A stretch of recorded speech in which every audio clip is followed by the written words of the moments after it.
到底人生中嘅萬事以萬物係如何產生，同人嘅心、思想、行為及五行元素又潛藏住乜嘢奧妙嘅關係？人同自然萬物喺組成嘅過程中，又係如何產生重複性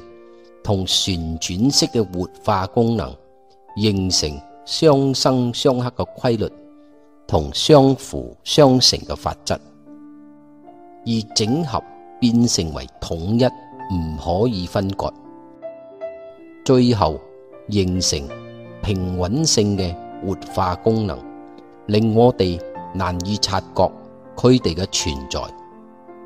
所謂一切萬物唯心造，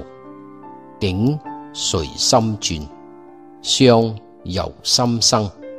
命自我造，福自我求。一切都係源於人嘅諗法、做法同感受所決定，跟隨住我哋嘅認知，由心靈嘅力量所呈現，最後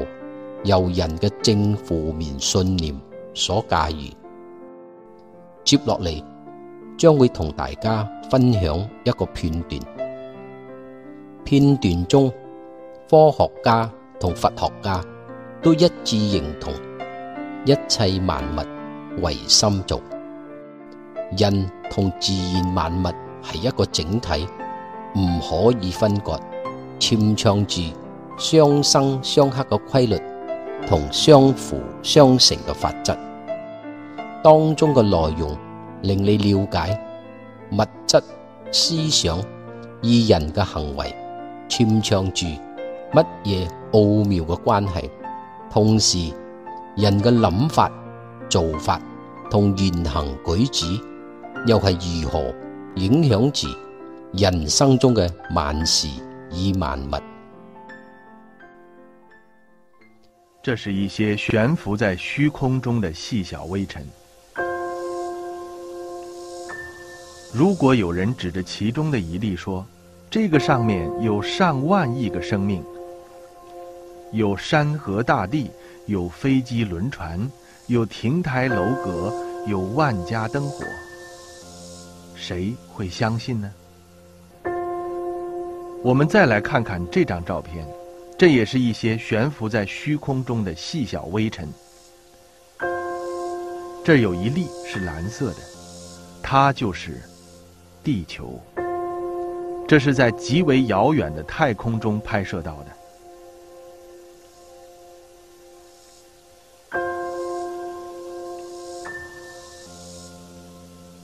直到今天，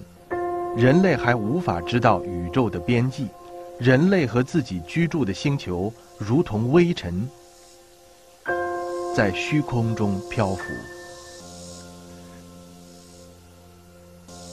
这幅太空照片是由美国前副总统戈尔先生提供的。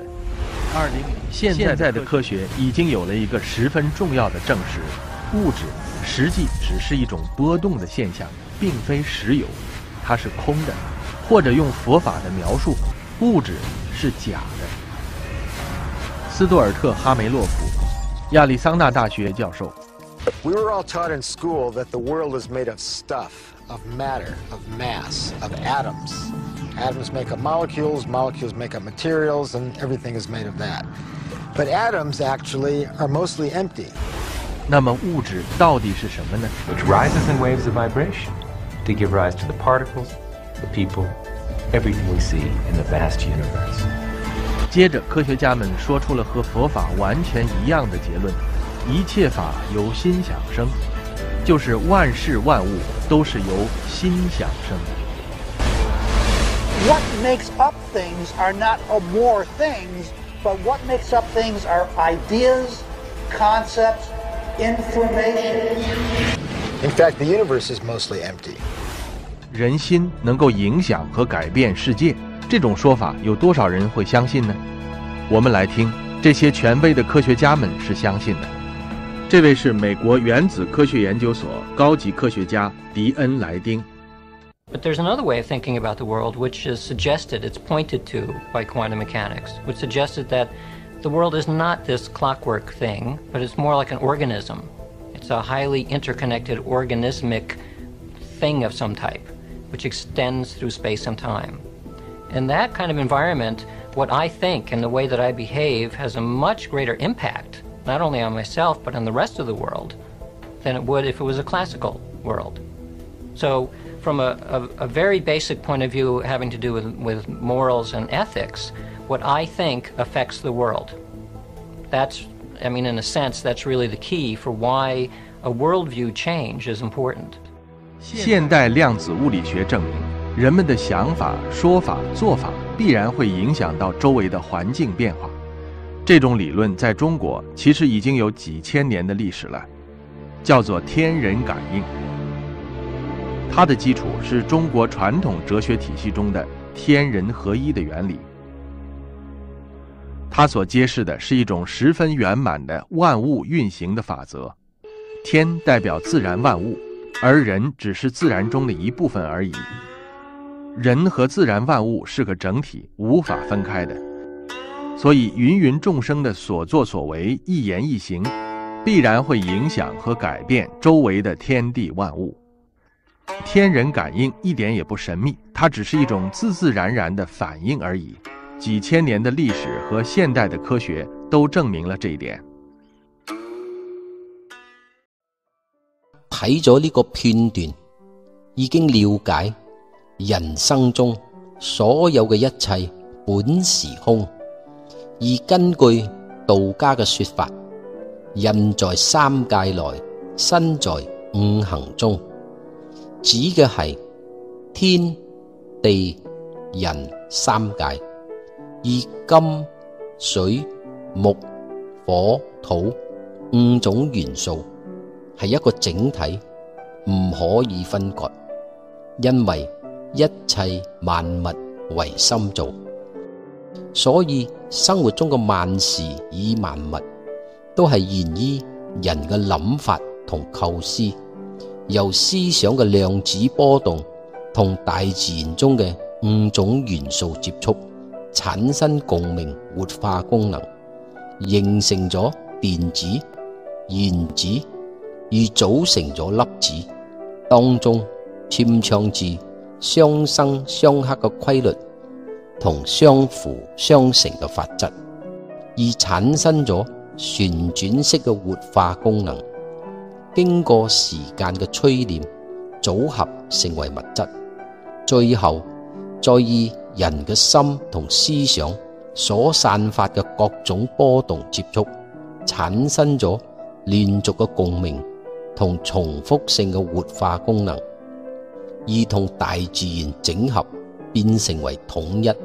唔可以分割，造成人嘅思想產生波動，形成諗法，係要通過外在嘅因素刺激，產生共鳴，正可以形成。而我哋外在嘅因素都係源於五種元素所組成，佢哋係一個整體，唔可以分割。而每一種元素都有各自嘅特徵，所以當佢同人嘅思想接觸時，就會產生共鳴活化功能，以令人產生感覺，形成諗法，再經過腦部嘅分析，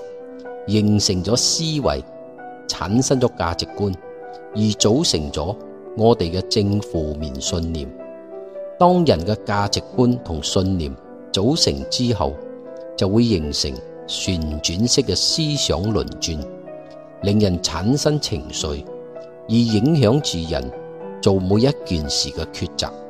而駕馭住我哋嘅命運。咁人嘅心同思想到底會散發啲乜嘢波動，又係如何同五行元素產生共鳴，形成連續同重複性嘅活化功能，而同大自然整合，變成為統一，唔可以分割，組成人生中嘅萬事以萬物。下一集將會同大家分享，到底天地人三界以五行元素潛藏住乜嘢奧妙嘅關係？人嘅心同思想會散發啲乜嘢波動？而呢啲波動又係如何形成大自然中嘅五行元素，而組成人生中嘅萬事以萬物？同時，五行元素嘅規律與法則同命運人生又潛藏住